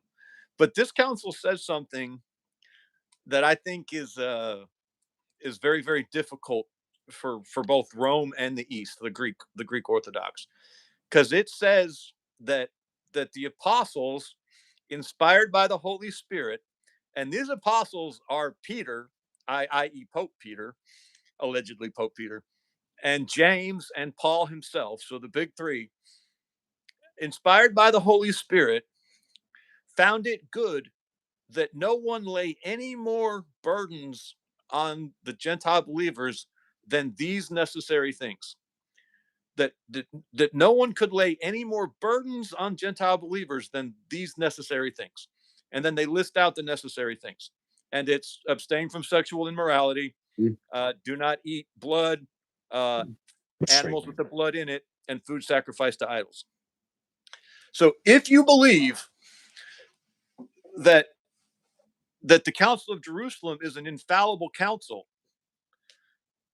then you cannot put any more theological burdens on any believer other than the things laid out at the Council of Jerusalem. This is what I call the conciliar dilemma. If that council is not infallible, if Peter, Paul, and James cannot put out an infallible statement from a council, then no council can be infallible. No council can be authoritative. But if that council is authoritative, then you cannot lay any more burdens on believers other than those burdens that were laid on the believers at Jerusalem. So to me, the Council of Jerusalem is a deeply, deeply, deeply Protestant event. Now, there's ways to argue around this, but they're not very convincing to me. And we'll wait to hear back from Mark once he reads this. Now, I know what the response is, but that response fails, and I'll be happy to deal with that response when he brings it back. The response is that that was only talking about circumcision. But if you read the document, if you read what the council actually published, it doesn't say anything about circumcision or the law or anything. It says no one can put upon you any more burdens than these necessary things. Because we got to remember, the rest of this is really, really early in the faith. None of the rest of the Bible had probably been. This might have been one of the earliest portions of the New Testament that was actually written down. So when they send this letter out, no one has any context to put this in about, the debate with the Galatians about circumcision and all this stuff. Was it Galatians? I don't remember. All they know is what the apostles publish, and the apostles say you can have no. It says no other burdens, Mark.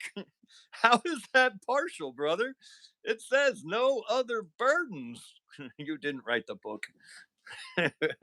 We wrote the book.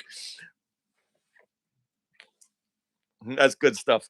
All right. I'm sorry. That's just one of my Mark. I have actually been digging deep into Catholic apologetics lately. I think you knew that already. I think we talked about that, but I've just stayed in it. I haven't left it. Uh, and I am more convinced in my Protestantism now than I have ever been. Uh, Having spent a lot of time with Catholic Answers, Joe Hirschmeyer especially, or Heschmeyer, and a little bit with Trent Horn, and not so much with Jimmy Aiken because I just can't stand that guy. Uh, and there's another one. Oh, Eric Ibarra.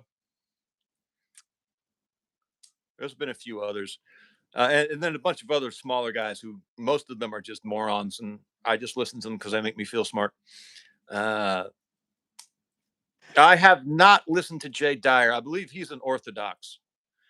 I have not started my any deep dive onto Orthodoxy yet. I'm deeply suspicious of the Eastern Orthodox Church just because of the way they had this whole series. So they claim councils are an infallible authority allegedly. And then they have this whole debate that happens kind of a little late in their development, where they're arguing about whether or not you can venerate pictures, i.e., icons. And the whole way they conduct that debate completely discredits their claims to me, because they'll have a council that comes out and says, "Oh, it's idolatry to venerate a picture." Okay, so if you believe in conciliarism, and that councils are infallible or authoritative at least, that should end the debate about icons. But then they wait a few years and they come back and they call a whole new council, and this whole new council says, "Oh, no, no, no, no, no, that council was wrong. Icons are, venerating icons is fine." And then they they castrate all the guys from the first council, and icons are fine for a little while. And then they have another council, and that council comes back and says, you know what, I'm sorry, we were mistaken, venerating icons actually isn't isn't okay. And so then they castrate all the guys from the second council, and this flip-flops back and forth like 3 or 4 times, till they finally decide that icons are okay. uh, so I am deeply suspicious of all of the Eastern Orthodox claims, to because they don't seem to really take their own claims about authority uh, seriously themselves. When you look at how that whole debate unfolded, but maybe when I get done with Rome, I'll move over to the East and see. My problem is I'm deeply suspicious, and Ken, you can chime in on this. I'm deeply suspicious of the whole apostolic claim, the apostolic succession claim. And it's not just a Roman claim, it's not just a Greek claim. There's Protestant denominations that claim apostolic succession. Even evangelical, sort of non-denominational, crazy Pentecostal charismatic types too, who claim to be apostolic. And and just for those of you who maybe aren't familiar with the phrase, uh, when a church claims to be apostolic, they claim that the authority of their leaders was passed down from the apostles.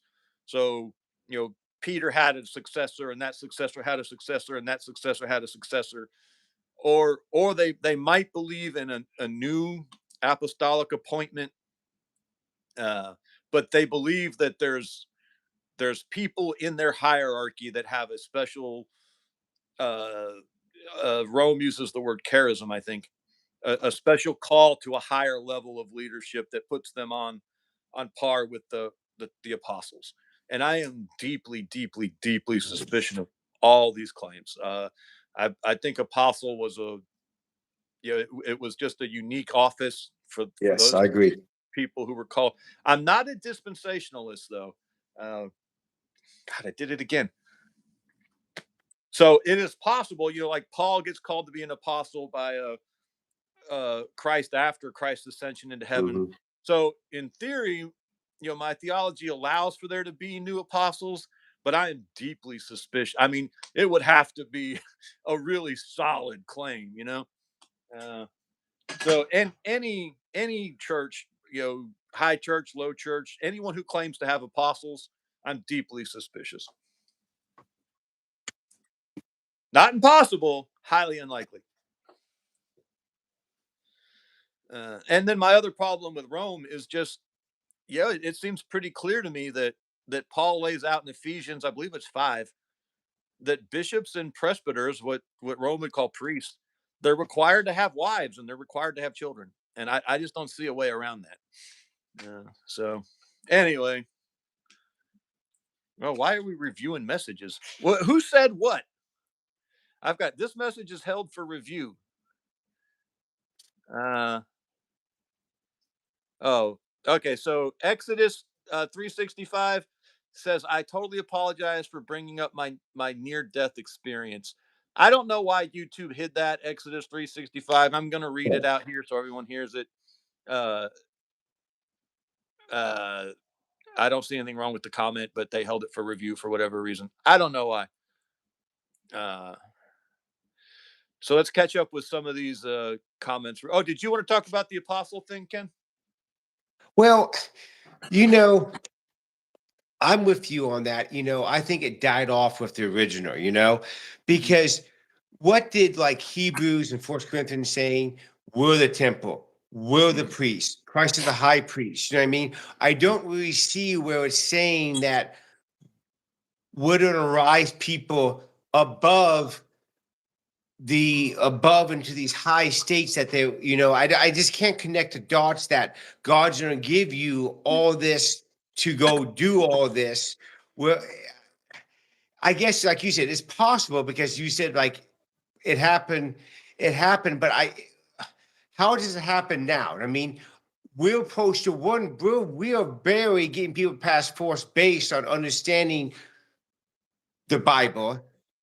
We're not really studying the Bible. We just read the Bible. We come up with crazy ideas. We jump on crazy stuff. That makes sense.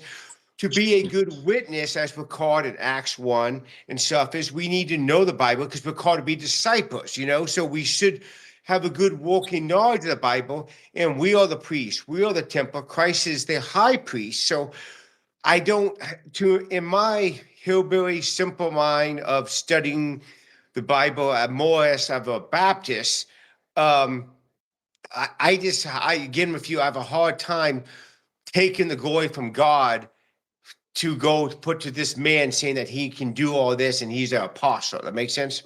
Yeah. Yeah, I do. I struggle with apostolic succession, period. And that means I'm always going to struggle with both Rome and the East, or the Greek, or the Eastern Orthodox, and also the Anglicans. I struggle with the Calvinists too a lot. Oh, I do too. My brother's a Calvinist. Really? He's a Calvinist. I know all about that. You know what I mean? And I struggle even with the modern day, how the modern day church in America, how we compose it to build these big buildings, these priests. Aren't we kind of following the Catholic as Christ, I came and did away with the old temple, the old method, the old ways. You know what I mean? Well, two or more is gathered in my name. You know what I mean? We kind of go to building, instructing, putting on plays, acts, great, speeches instead of just getting down and understanding the word of God and being good witnesses. Because like here in America, some of the biggest problems that I run into, and I try to witness every day to everybody I can talk to in a reasonable ways, most people have heard the gospel and think they understand it because they said a prayer. They got baptized. I'm a Calvinist. I'm elect, right? You know what I mean? But they haven't got past force base of understanding, like they say, faith without works is dead. You know what I mean? We have so many half-truths and people don't even know what the Bible says to even start getting into deep conversations. They can't even argue why they believe what they believe. Well, I believe in a pre-rapture. Okay, well, explain to me why you believe in pre-rapture. I want to know. Explain to me what is it that get you to think this, and I'm not doubting you. I just want to know why you believe what you believe. Most time the answer because my pastor told me, you know what I mean? So there's not really like any depth on understanding, seeking out, and learning and building a relationship with Christ. Mm-hmm. I don't know if that makes a lot of sense or not, but the older I get, the more I realize there's very little we can require of each other theologically. okay. We have to leave. So the things we can require of each other theologically, in my opinion, are those things we see in Acts 15 at the Council of Jerusalem, right? Okay. So the message talks about Jesus Christ being Lord, or the Lord Jesus Christ. It talks about the Holy Spirit, and then it says the only things we can require of each other is sexual morality, and this rule about dietary laws, that you're not allowed to eat blood or animals with the blood in them, or food sacrificed to idols, or food that's been offered to idols. Uh, and if we try to require anything more than that of each other, I'm not saying that there's not any more to do. I'm not saying there's no more that you can Okay. learn, but like, is there any other reason why I can go to Ken and say, Ken, you're not a believer because you don't explain. I'll pick on my Catholic brothers a little bit more. Okay. I'm going to go with this. Yeah. So the Catholics and the Greek Orthodox got into this giant fight over this thing they call the filioque. And it's this word that the Romans wanted to insert, or did insert, into the Nicene Creed. And and what it was that the original Nicene Creed said something about the Holy Spirit proceeds from the Father. Something just went weird with our screen. Yeah, I did. It's back now. I'm getting my audio back from you. Chat, tell us if there's an echo here. And I'll try to just ignore it if no one else is here. Mine's fine. Yeah. So I'm hearing my voice twice. Oh. So the filioque says, yeah, other people are hearing it too. Well, it wouldn't work for you to turn off your speakers, because then you couldn't hear what was going on. I wonder what could fix it. Anyway, it doesn't matter. Let's try to work with it for a minute. Or we could try to start a new stream. Okay. Hey, 10 Tigers is here. How you doing, brother?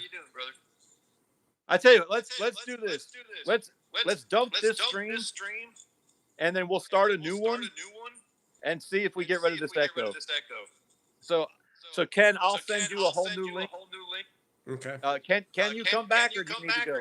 Yeah, I can come back. I can come back. So let's end this, because I don't think anyone can pay attention to this the way it is. I know I can't. And then we'll try a new stream, okay? So men, if you can, give us about 5 minutes, and we'll be right back.